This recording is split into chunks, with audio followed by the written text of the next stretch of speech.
Welcome to all you storm watchers, storm chasers, and Leanierologists out there. Welcome to another edition of Tempest Talks, where we discuss lean philosophy, principles, and tools, and how they impact our personal and professional lives.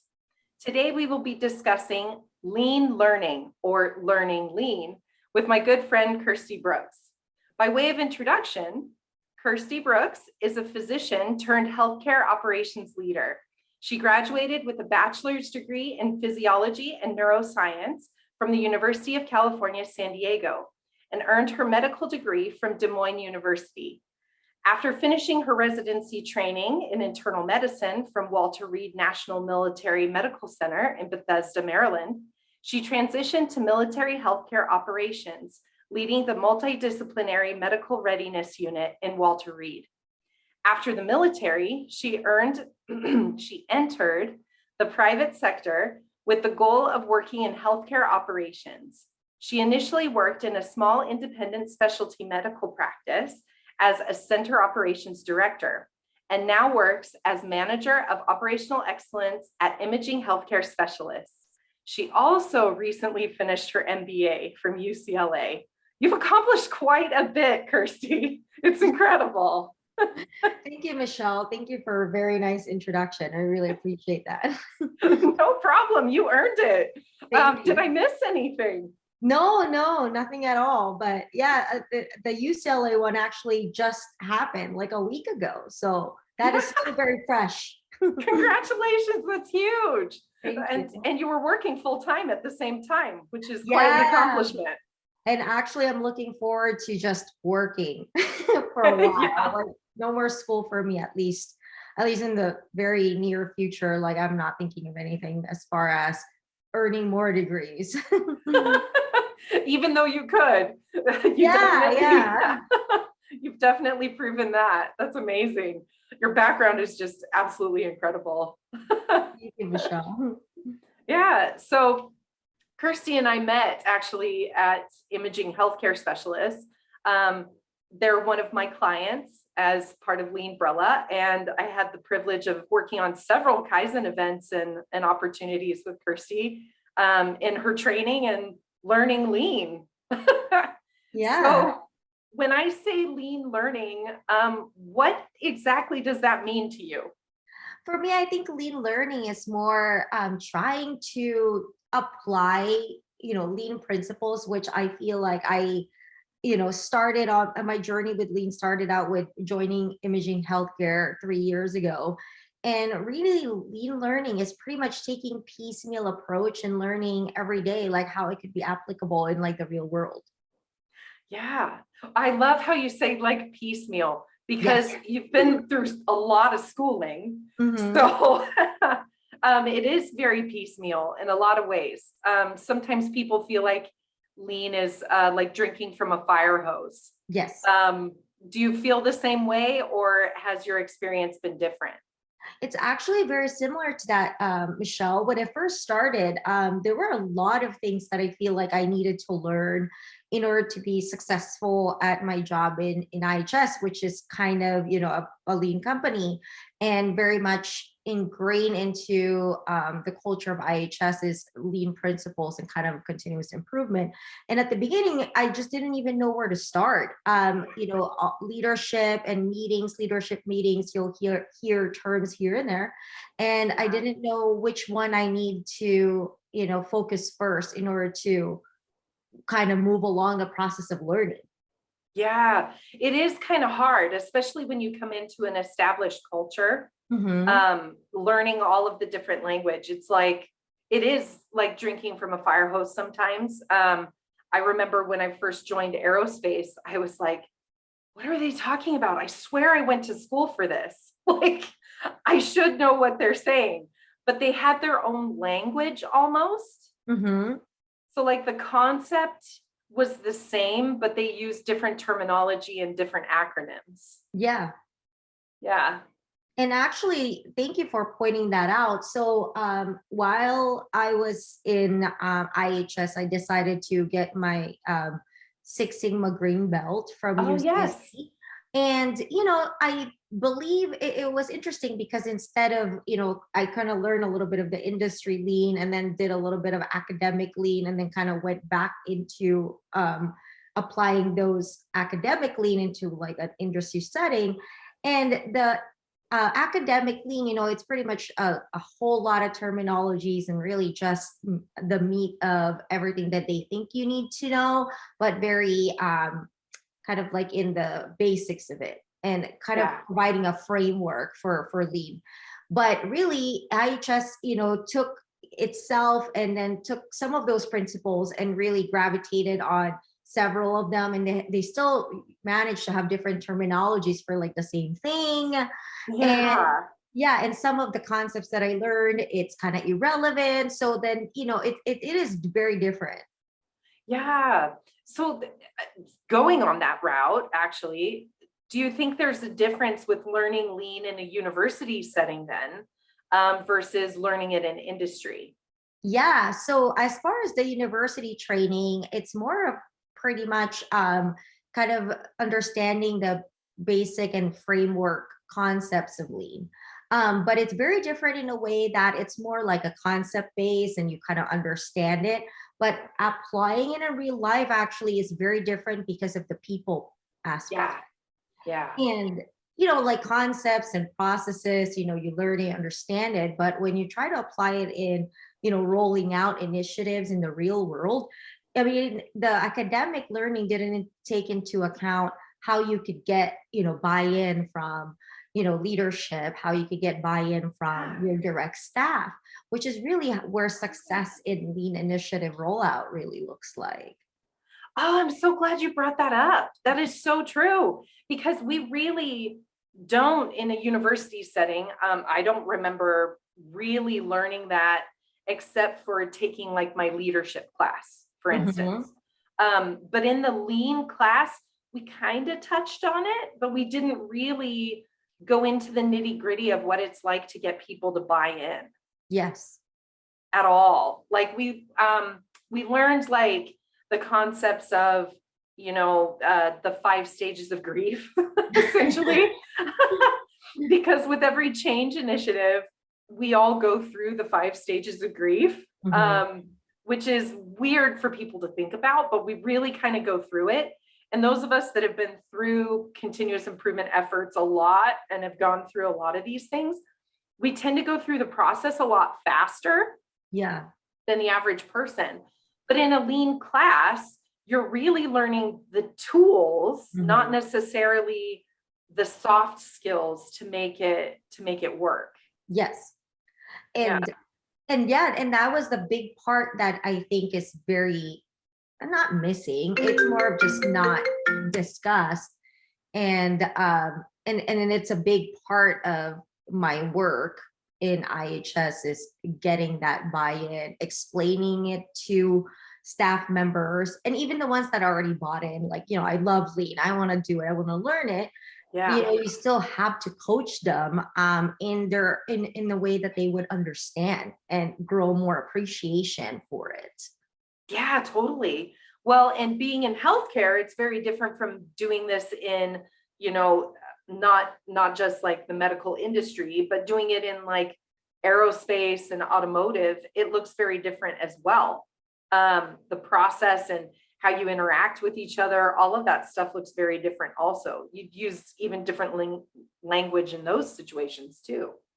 Yeah, and thank you for pointing that out. And I have never worked in, manufacturing industry or automotive, but for healthcare, I could commiserate in a way that I kind of, in a way, I've worked in organizations like in the military that didn't have lean, right? Or have some thoughts of it, like basic applications.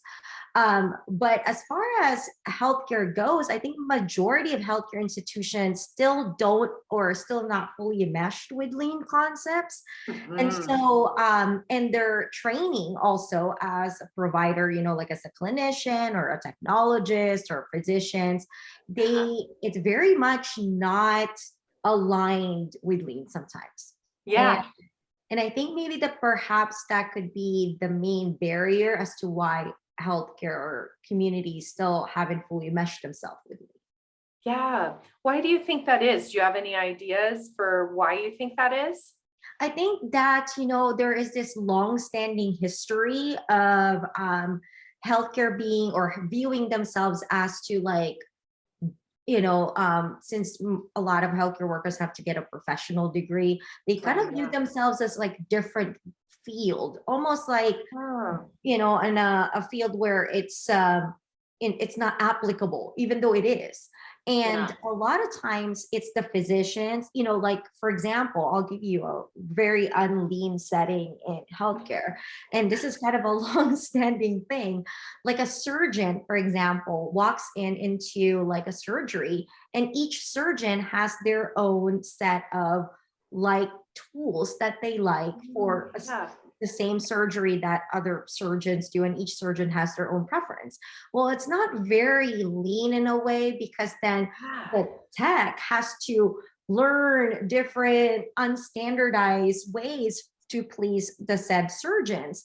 But in a Yeah. way, surgeons feel like they earn the entitlement of being able to customize their preferences, but it Yeah. takes so much more time, and so much mistakes can happen, because if they did not put the right equipment for the said surgeon, some of them get upset and it prolongs the surgery. So I think Wow. maybe that traditional way of thinking needs to be adjusted, or needs probably improved.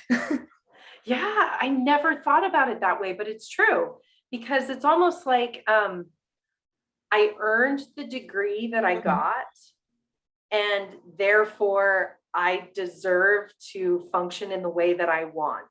Yeah, yeah. That's really interesting. I never thought of it in that sense before. Like it's not necessarily about efficiency, it's Hmm. about preference. Yes. Huh. Which adds, another challenge to lean, because lean is all about efficiency and standardization Yes. and how do we make this easy on everybody in the organization? So Mhm. maybe some of those things then would not be implemented in a hospital, Mhm. whereas they would be implemented on a manufacturing floor, for instance. Yeah. Yeah. And yeah, and I really think that lean has a really big place in healthcare. Like some of the stuff that I saw being trained, starting even from being a medical student, it's so much of the preference that you mentioned, and the non-standardization across different practitioners, and even Mhm. like preferences like, oh, I only do surgery in the morning. So then there's all Yeah. this overbooked surgeries in the morning. And then as Ah, you go towards the late night time, or even like the late afternoon, there's ah, not anything. So you got like overbooked and then underbooked. It's just not, there's so much that wow. lean can do in really improving healthcare. Wow, I never thought about it from that sense before, but yeah, it's almost like it's more driven by preference than it is about efficiency. Yeah. And that's not necessarily a bad thing. Hmm. We've just got to determine what tools make the most sense for what industry, because not everything is going to be implemented. Yeah. And I think I agree with you. It has to be something that they could visualize and see the Yeah. improvements before they get the buy-in, and like, okay, I'll do it because I see what you're doing here makes sense. Um, Yeah. but yeah, like there's a lot of work to get them from that point to seeing actually what the benefits are. Yeah. Very interesting. Well, and going along with that, do you think it's easier, or if there's a difference between learning lean in a full-fledged lean environment versus being the one that's having to implement the lean, um, Oh yeah. and I learning it?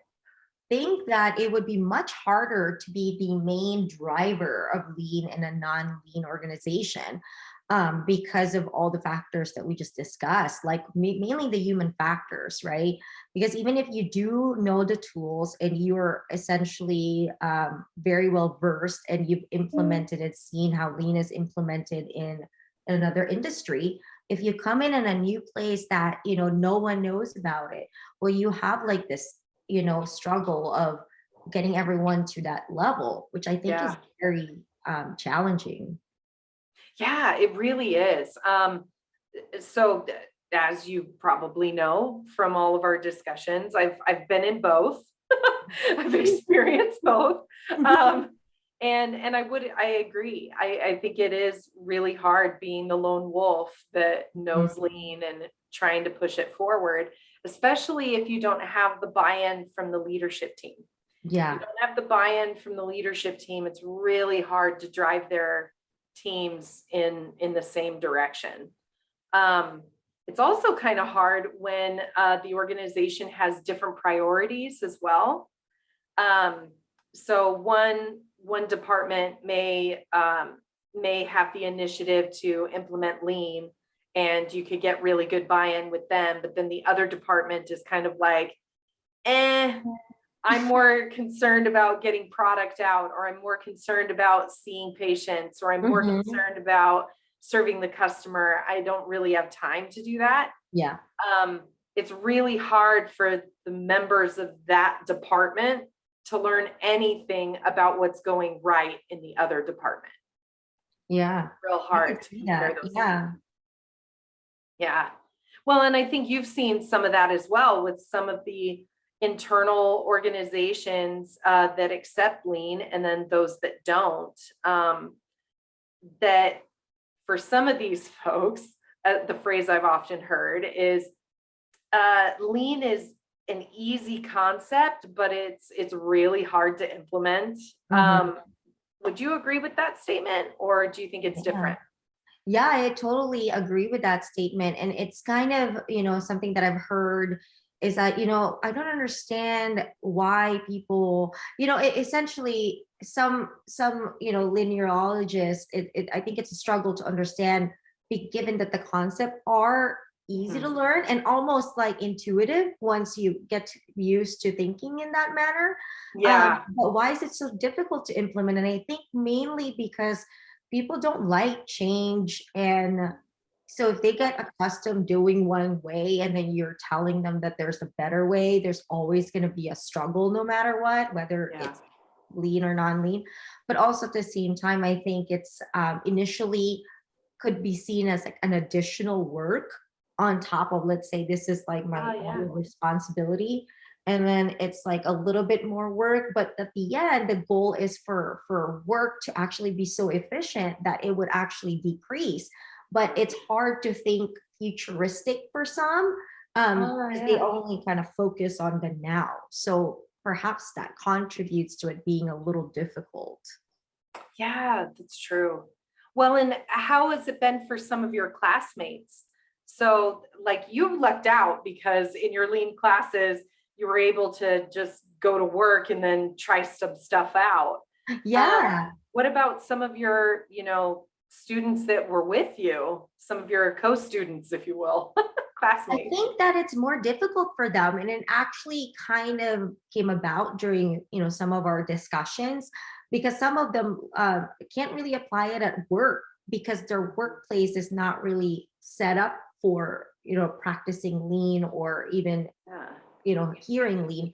So they kind of had to apply it in like other settings, like at home. Like they would, Oh, yeah. yeah, they would start doing, kind of like 5Sing their garage, and, would try to cut down cycle time for, different kinds of chores by like trying to cut down waste. But it's essentially kind of hilarious because it's like I feel like lean is really applicable to everything, but I Yeah. think it is a little harder for them because they don't have the full appreciation of applying it into like a workplace where there's like people and direct reports and like departments.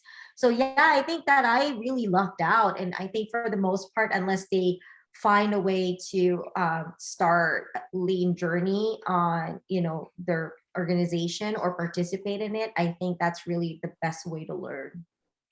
Yeah, I couldn't agree more. Oh my goodness. Well, what were some of the projects that they would come up with? Some of them did it on their home stuff.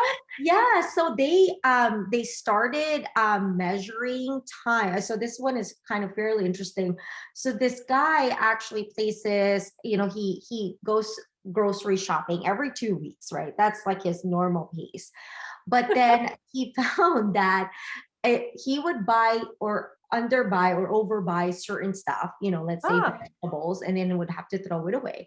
So then he started applying lean principles in terms of visuals in his wow. refrigerator, and using like pre-filled containers that could only fit like 6 apples, for example. Wow. And in order to cut down the number of over and under ordering. And so he, I don't know the quantity, but he started realizing that he has to throw less um, produce because he's doing this visual control. And he also started seeing that he can potentially shop every 3 weeks instead of 2 weeks for like a Wow. big shopping thing. So yeah, it was very interesting. So I thought that was Wow. cool. That's the first time I've heard anything like that. That is actually kind of cool. I was like, oh, great. And he was saving money and saving Yeah. time. And I thought that was pretty cool. Wow. And I take it he was a full-time student as well. Yeah, he was also a full-time student, but he works, I believe, in like more like a finance accounting, and Ah, yeah. definitely on a really non-lean organization. So yeah. Wow, that's so funny. Well, and then you obviously got to implement, at work. Mhm. But did you find yourself implementing stuff at home as well? I actually did not, Michelle, to be honest with you. I thought I would because, like I got inspired by some of Yeah. the classmates who were definitely making some improvements at home. But at the end of the day, I was like applying it at work, and I was like, okay, let's stay like that for now. And then I have to get buy-in at home too. So I Yeah, have true. my daughter and my husband who's like, ugh. So the buy-in is not just at work. It has to be at home too. And yeah, Yeah. so we'll see. Maybe after, now that I've graduated, I have more time, I'll, kind of get them on the same page. That's so funny. Is there any project that you'd want to do? Maybe that's a better question. Yeah, so this room behind me actually, like, the third bedroom that we have ever since we moved last year in the summer, it still has boxes in there of Oh, stuff, and stuff that we obviously haven't used for a whole year now because we haven't took out them in the boxes. So definitely that's the first place that I would like to start, like just pretty much needed, unneeded, needed, I need. But it would be very hard because it's not just me. It has to be, my yeah, daughter. buy-in. But yeah, Yeah. like, they're like, everything's needed. I'm like, no, it's not. Obviously It's not still in a needed. box. We haven't used it. And they're like, no, we need this. It's like, no, you don't. You didn't even know it's there. So yeah, we'll see. One of my friends, after she started learning some of these concepts, um, she started doing different things in her closet to try to understand like how often she wears stuff. So I Oh, guess at the very beginning of the year, she would take all of her hangers, that are hanging normal in a closet, so you can easily access it. She would take her whole closet and flip it around so the hook was on the back. uh-huh. So whenever she took a hook off of the clothes rack, she knew that that's an article of clothing that she wore. And then after like 8 weeks, she would look at the closet and be like, okay, I obviously don't wear any of this. And so then she would get rid of it. And I was like, wow, that's Oh kind my of gosh. genius. Yeah, that is really genius. It's like, it turns out I'm only using like 10 clothes. Like, what? Yeah, All these exactly. I wear the clothes. same stuff all the time. Why am I holding on to, all of this excess stuff? I'm sure my husband would love me to do something like that. So I get rid of some of mine. But It is hard to get rid of them. I'm like, oh no, but it's such a waste. But yeah, it is really worth it. So that's awesome that your friend did that. Yeah, it's kind of a cool idea. I may have to go back to doing that. It's one of my friends that I met actually through BYU at the Industrial Advisory Board. She was one of the women in manufacturing that I met, and she was like, "Yeah, I thought of this concept, and I'm moving to a place that's much smaller, and I don't have as much closet space, so I decided I was going to try this." And I'm like, "Oh, okay, well, That's really awesome." smart. Yeah. Yeah, yeah. Well, and along with that, she started to, talk to me about different classes that she was taking as an undergrad in engineering. Now, with engineering, it's kind of unfair to ask this question because it should be part of all of our classes. There is an aspect of lean to all of our engineering courses, at least at Brigham Young University, there is. Some of the other programs may not be as quite lean. But did you find that some of your courses or, overlapped in some of the lean concepts, particularly in your MBA that you just finished? Actually, that's a good question. I'm thinking for the most part, the operations or tech management classes are probably the ones that are not heavy, but have more lean concepts integrated into the class. And Yeah. and for the most part, they wouldn't even call it lean, or they wouldn't use the lean terms, but essentially Yeah. it's very much the same thing.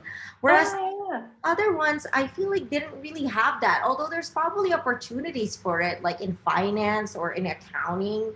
But yeah, operations definitely had a lot of lean concepts, which makes sense because they're trying to be efficient, and that's kind of Yeah. the goal. So yeah, definitely. Did you start to think in a lean way because you're working in a lean environment at work, and then you go to school in the evenings? Did you start to make like connections between the two? Yeah, actually, more so the when I'm out and about. So Oh, there's this restaurant right around the corner. It's a German. It's a very cool restaurant. It's like this restaurant that serves really good low cost steaks and oh, German food, like oh, pickled cabbage and like brats. And yeah, so I came there. It was very inefficient the way that they're ordering and taking orders. It seems cool. kind of like, all over the place.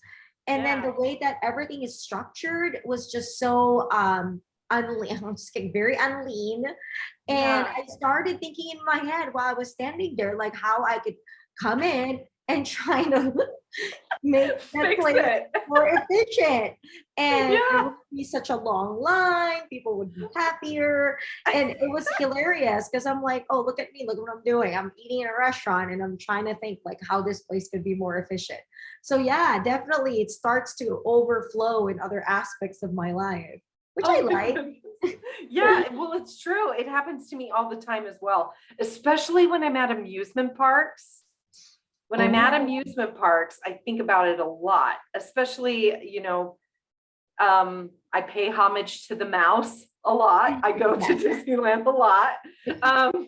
And recently they made some major changes to how their lines work and different things. So every time I go, I think to myself, I could probably make this more efficient by doing this, or this, or this one concept that they have, which I think is brilliant, where you can order on your phone and then it texts you when your food is ready, so you don't have to stand in line. I love that.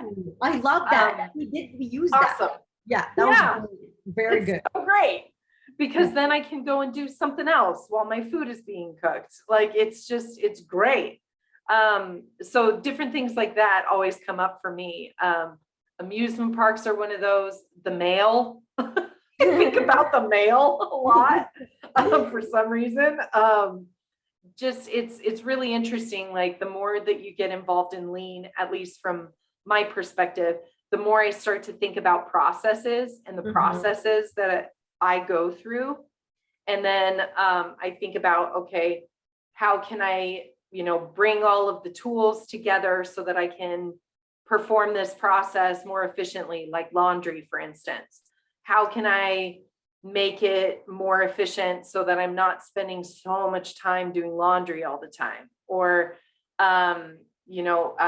feeding the dog, or Oh, wow. that kind of stuff. Like I constantly think about that kind of thing where it's like, and I don't even have a dog, but I think about things like that where it's like, oh, if I had a dog, I would probably have the food bowl and the water bowl located here because it's easier to refill, and stuff like that happens in my head and I don't even realize that I'm doing it. Yeah. Has that started for you yet? Yeah, actually, I think I forgot to mention, when our last 6 months from the MBA, Yeah. made us think about a project, a kind of a big project that either we kind of act like a consultant for a firm, or we come up with a business or a potential business adventure, or, and start from there with ideas.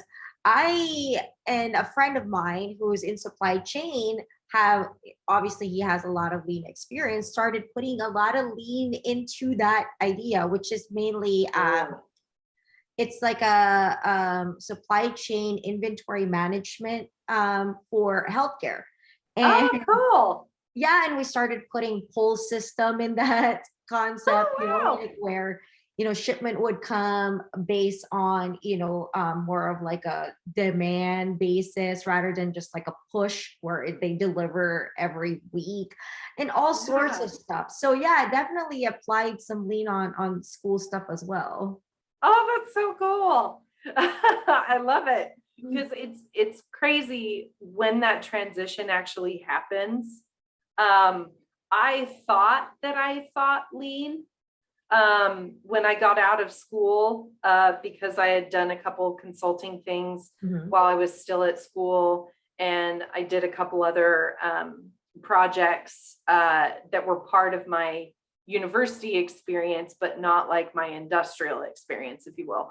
And then I thought that I thought lean until I got into industry and realized, no, I didn't think lean until I got involved in a system that was lean or trying to be lean, and then trying to implement some of these concepts. So it wasn't until after, I would say, the aerospace company that I started to realize, holy cow, like pretty much all day long, I'm thinking about lean concepts, which is weird. That is very weird, but really awesome.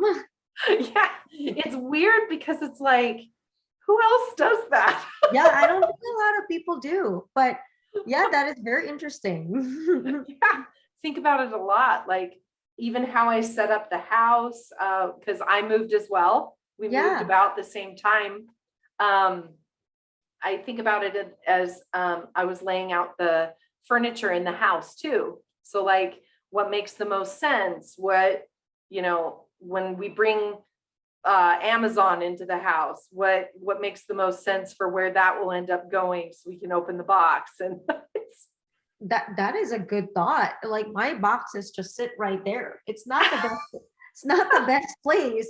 And obviously I need to learn from, think more lean, most of the day. Cause right now I trip on it and it's like, this is not the best place for my Amazon boxes.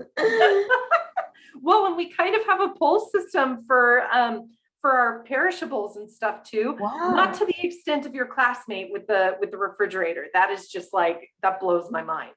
But more like care products. So like hair care products and deodorants and that kind of stuff. We kind of have a pull system and a trigger for it. Oh, nice. So, yeah. So we know when we get down to, one bottle of hand soap, we need to order more. And roughly like how many more we need to order. So it's kind of that is kind of cool. That's kind of cool. We're weird like that. Or I'm weird like that. I'm not so sure that Adrian's.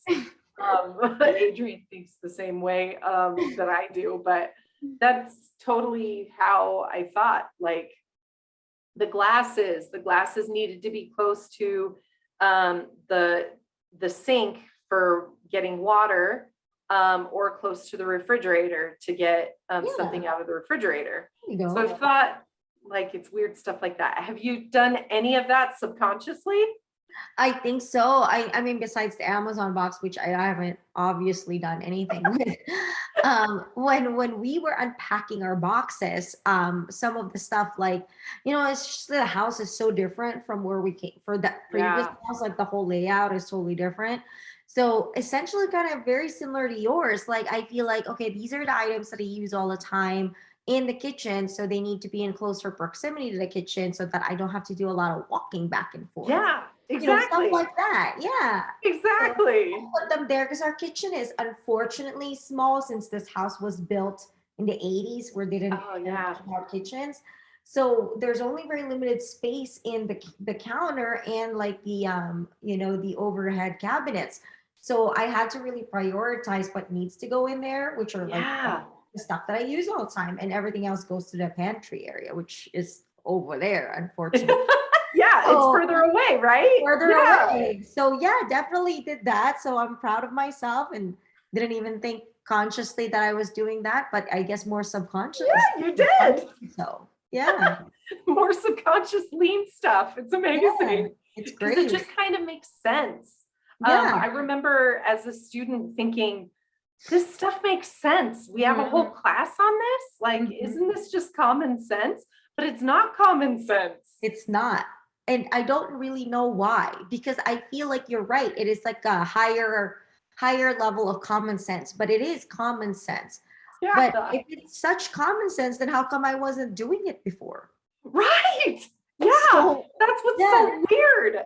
yeah. And that was the interesting part of it. And sometimes I feel like when I'm teaching people lean, maybe I'm thinking like, oh, how this is so easy, it's common sense. But it really possibly is not. And so Yeah. yeah. Hmm. It's so true. So going along with that, thought process, do you think culture is important to lean and a lean implementation? Well, yeah, I really think that culture plays a big role with the success of lean implementation, because I think if for people that sought out to learn lean, perhaps lean obviously resonates with them as a person. Mhm. But if you're going to roll it out in a bigger organization, especially with people already integrated into, we've been working there for like 10, 20 years, and then you're going to introduce lean, that the culture change, even just like, besides rolling out lean, has to match accordingly. So, and what I Yeah. mean by that is that a culture of having continuous learning as a priority, and people who like to obviously make things, be more efficient with their work and values, efficiency and improvement. I would think that kind of culture would be more successful in rolling Mhm. out lean initiatives than, more of like a culture where everything's kind of a status quo and we like things the way they are and we like to keep things, if it's working, don't fix it. So yeah, I Yeah. really think culture plays a big role. So do you think lean is a lean thinking? Do you Mhm. think lean thinking is a motivator or supports the culture or should be part of a culture then? Yes. So yes to both. I think that lean thinking supports a cultural change, and also like I think that it supports the way of a culture that is integrated in continuous improvement. Yeah. And do you think that the people that probably resonate with lean a little bit more than others are just natural learners? And what I mean by that is, I've found being a leanerologist and somewhat of a sensei. I've learned that what I actually love is learning Mm-hmm. more than teaching. Does that Yeah. make sense? Yes. Do you think that's true for most lean people? I think so, because I think that the reason why I gravitated towards it is because I'm type of person that always wants to learn more, and Mhm. always is I'm fairly uncomfortable being uncomfortable. Like I like to set myself up in a way that I would be challenged to keep learning and being Yeah. uncomfortable at the same time. Yeah, So all of the degrees kind of proves that, right? yeah. And I think that perhaps might be, or at least maybe the majority, obviously, there's always some exemption. I think those are the type of people that, really become, lean, what they call that, excited. They're the ones that Yeah. become leaders of the organization to help roll out lean or become leanerologists themselves in the future, um, Yeah. which is great. So Yeah. The world needs more. It really yeah, does. yeah. Yeah. There's some, senseis and some linearologists that are better than others. Mhm. The ones that kind of, I don't know how to say it, but the ones that kind of self-promote Mhm. themselves, versus really looking for the betterment of the people that they're teaching and coaching, it really does make a difference. Oh, So okay. if they're more uh, self-promoting and that kind of thing, I find that the culture change doesn't happen the way that it should. I So it see. becomes mismatched. But Mhm. if you really have a linearologist or a sensei that is a learner as well, Yeah. the culture tends to change along with it. So it's Oh, that almost makes like sense. everybody's learning and everybody's growing and developing and adapting and learning how to be okay with ambiguity, and all of that kind of stuff is what they end up learning, if the sensei is more open than Okay. So like um, less authoritative, not like I'm do what I say, like yes, yes, exactly. Where it's like, come on, let's learn together. That to me has been a better indicator that the culture change is going to be successful. But if the sensei ah. comes in and says, no, it needs to be done this way, it's very bureaucratized, and this is the only way that it's going to be done, and this is how we do it, the culture change struggles a bit. Because they get put off. They're probably thinking, well, who are you to come here and tell me what to do? But Exactly. the other one is more like participatory, like let's come up with what works best for everyone, which is probably why it's more successful. Yes, exactly, exactly. And that's why I think it makes a difference with leaders as well. And not all leaders can be lean teachers. Ah, Um, so some leaders are amazing leaders. They're stellar. You want to work for them because they're just amazing leaders, but they won't necessarily be the best lean teachers. mm. I don't know if you would agree with that statement or not. I don't think I have enough examples, but why do you think that? Like, why would some of it not translate? So I think the attributes are very similar between an exceptional leader that everybody wants to work for and somebody that's a lean person. I think the attributes are very similar, but not everybody can teach and coach in a way that people can understand.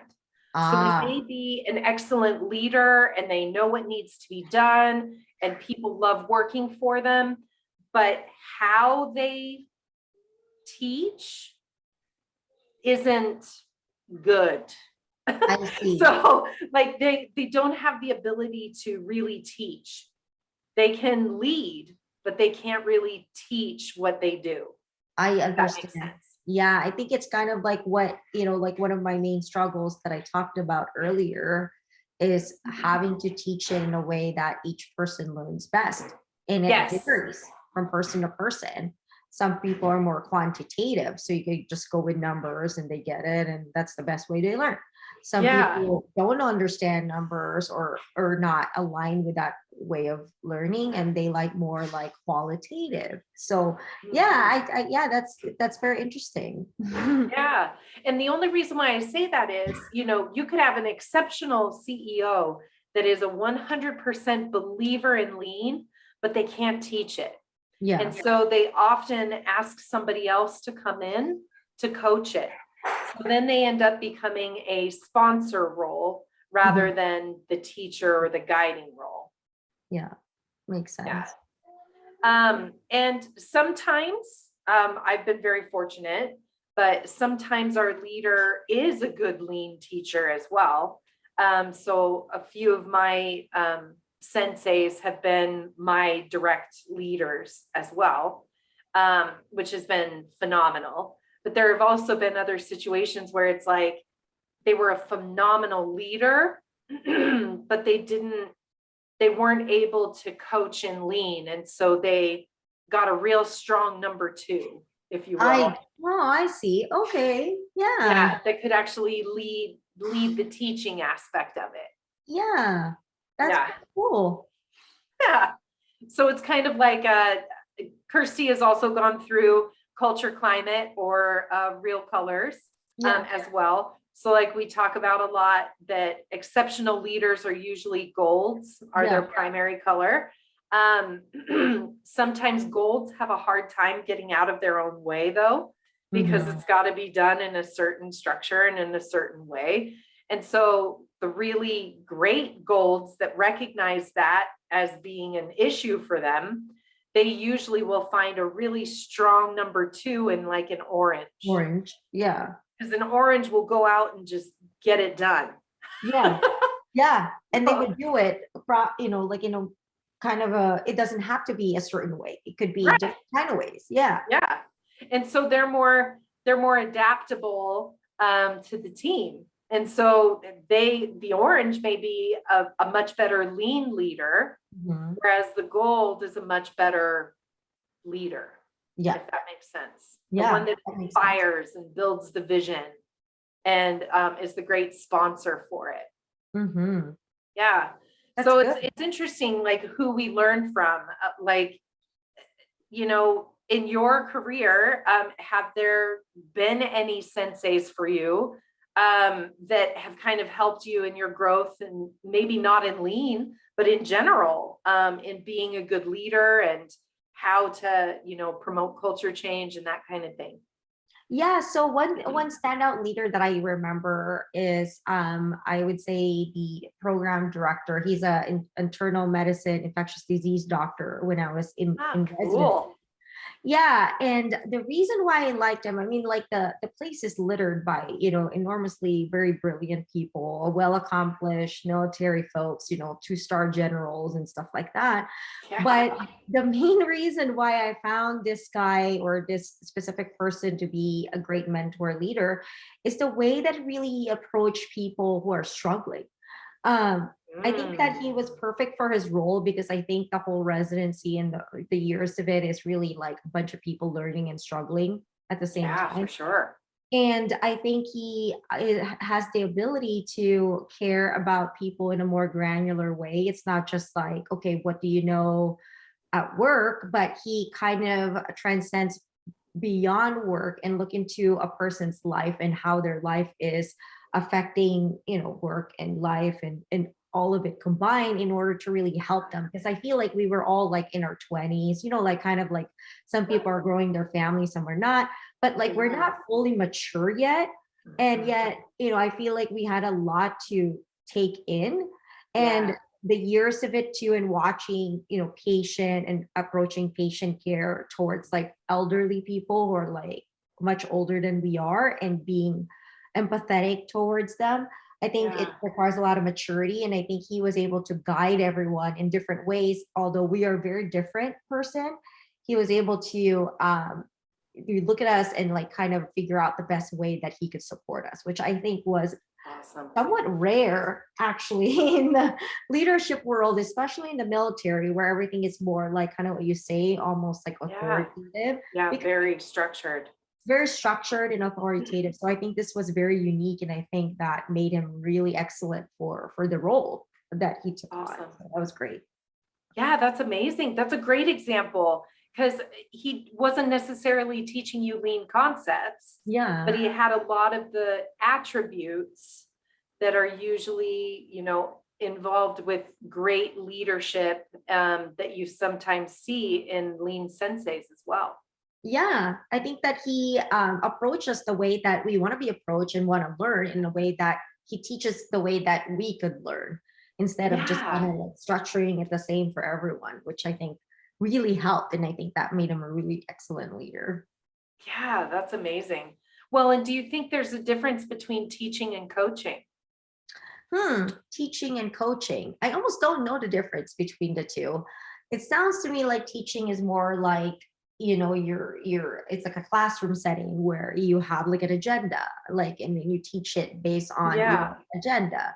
Whereas I feel like coaching seems more intimate, where I have like either one or two people at the same time, just kind of seeing like where your needs are and supporting them and filling the gaps of what they needed. So I think there might be a slight difference. Yeah. Yeah, just a slight one, because he sounds to me, this physician sounds like a, more of a coach, kind of Mhm. mentor kind of Yes. person versus a teacher. Yeah. Yeah, I agree But with you. he was essentially your teacher because of his Yeah. residency. Yeah. I think he was both. And I think, yeah, and that made him great. Yeah. That truly, like, and I think back in the hindsight, I think he's really good. That's amazing. That's awesome. Well, do you have any advice that you could give individuals that want to learn lean or are trying to promote change and it's just not, taking hold? Is there any advice you could give them? I think learning lean, I think for the most part, my main advice is to keep like a very open mind, and always y- you know, um try to learn as much as you can in time. I think that Mhm. lean itself is something that you can't just learn in, like a fast paced way. It's Yeah. something that there's always things to learn. There's not, Yeah. it's a never ending process. So just always keep an open mind, be a learner. I think those things really could make a good person to learn lean. And as far as the other part, what was the next part to the question? To the or trying to promote change, Oh, yeah. but are just not getting the buy-in or don't know how to do it. Yeah, I think for that, what really helped me is to approach people in a very non-threatening way, almost Mhm. like a friend or a coach, as you might say. Approach it in a way that, that, I'm here to introduce a concept to you that, would be beneficial for your work, but it's a partnership. It's Yeah. you learn from me, I learn from you, and I think that's really what works best. And then when teaching them the said principles, is kind of giving examples that they could tie it in real life. I think, Mhm. stuff like, like at your house when you're doing groceries, or whatever you think that they could relate to. And that really helps with retention. Because Yeah. sometimes when you teach people like lean terms, like, um, like even 5S, which I think is pretty simple, but like, tack time and all that stuff. But if Yeah. you kind of talk about it in a way that is relatable to them, that they can see, oh yeah, like 6 months down the line, they could still come back to that memory. But what they're going to remember is actually not tack time, cycle time, but how you relate it to something that they could understand. So Yeah. those are the best ways to kind of get more ground in buy-in and teaching, and if you're trying to pioneer lean an institution. Yeah, that's great advice. We're always, as consultants and so forth, we're always looking for ways to make it relatable, Hmm. especially for, an organization that's in the very, very early stages of learning all of this stuff, where it's like, 5S, think Marie Kondo. And then Yeah, everybody's like, oh, okay. yeah, That's relatable. Okay, I get it. I've seen kind those of thing. episodes. Yeah. Yeah, I've seen some of those. I remember COVID, like, yeah, right? Because I think a lot of people binge watched it during COVID. Yeah. So those kinds of things, or the home edit, trying to make it relatable, is a great way to get people to help remember concepts and stuff. I'm so glad you mentioned that because it's so true. We often forget as teachers that the exercises are sometimes more effective than a lecture is. Mm-hmm. Yeah, I think so too, because I remember all the exercises in the lecture. Sometimes like I have to reference back to like a PowerPoint. So yeah, you're totally right on there. Yeah. Well, and having sat in many classrooms, for me, I probably learned best in the exercises and the group projects, even though they were hard. Group projects are never easy, because you've got to make sure that you pick the right people that are actually going to pull their own way, that kind of stuff. It's awful, but that's real world, right? I mean, when we're in the workplace, we're working with other people, we're involved with other people, we work in teams most of the time. Those kinds of experiences are really good and necessary. Yeah, I agree with you. Yeah. That's awesome. Well, has there been anything that we've missed that you want to share? I think we covered. I mean, I think I talked a lot, so I think we covered the stuff that I wanted to talk about. So I think I don't have anything to add, but I find this very interesting for me, and I feel like every time we talk lean, I learn a little bit more. So I think you taught me some stuff here today, like as far cool. as teachers and coach and what a lean leader really looks like and all that stuff. So I really appreciate like even the talk. I think I've learned some stuff. Likewise. I mean, for an expert learner like yourself, who's been through many programs and earned many degrees and have applied what you've learned, it's pretty great to see how everybody learns differently and what's worked for them. And I've learned a lot from you today as well. I really appreciate it. Thank you, Michelle. That's awesome. It's always a pleasure talking to you, Kirstie. I'm grateful for our friendship that we crossed paths. And I've always enjoyed watching your career since we've met. The different things that you've been able to accomplish and apply has been really impressive. And I hope that you'd be willing to come back and talk to us again. Of course, I will, Michelle, always. Wonderful. Well, thank you so much. And we'll get back to, I guess, the normal grind of life. Yeah. You don't have to go to class. It's kind of open. Cool. Yeah, I'm kind of looking forward to having weekends back. So that's awesome. That's great. Well, thank you again. I really appreciate it. And we'll be in contact soon, I'm sure. Thank you, Michelle. Have a good night. Thanks. See ya. Bye. Bye.